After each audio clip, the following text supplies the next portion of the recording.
AMC just surged over 17%. And I don't think this rally is about meme stocks. It's about something much simpler. People are going back to the movies.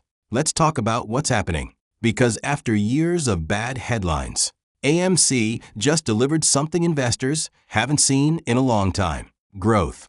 The company announced its highest May attendance since 2019. 25.5 million moviegoers walked into AMC theaters during the month. That's the strongest May in 7 years. And Wall Street noticed. The stock exploded more than 17%.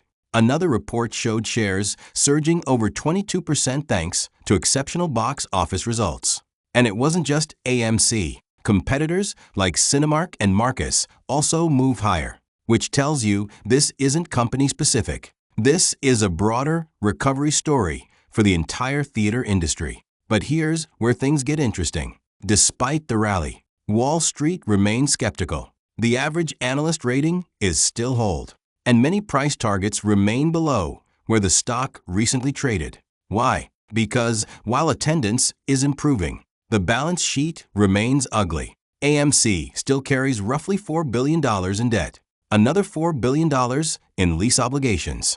Cash on hand sits at just $428 million.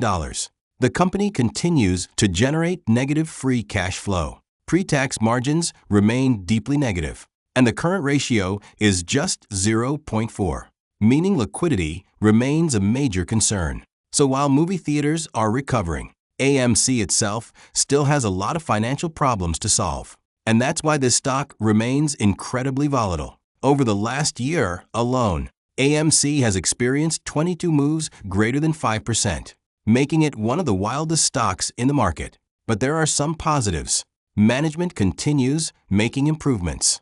They launched the AMC Pop Pass loyalty program. Premium movie formats continue driving revenue.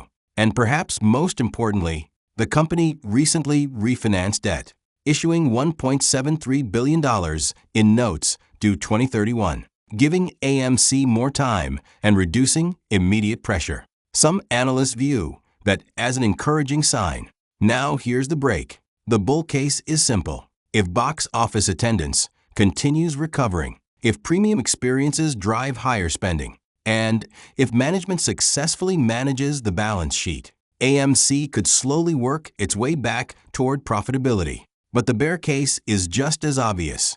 Massive debt, negative margins, potential dilution, high borrowing costs, and ongoing questions about long-term movie theater demand. That's why this stock remains one of the most controversial names on Wall Street. Because the story isn't about whether people still love movies. Clearly they do. The question is whether AMC can survive long enough to fully benefit from the industry's recovery. Because right now, the business is recovering, but the balance sheet still needs a blockbuster ending. Hit the like button, subscribe, and follow for more stock analysis.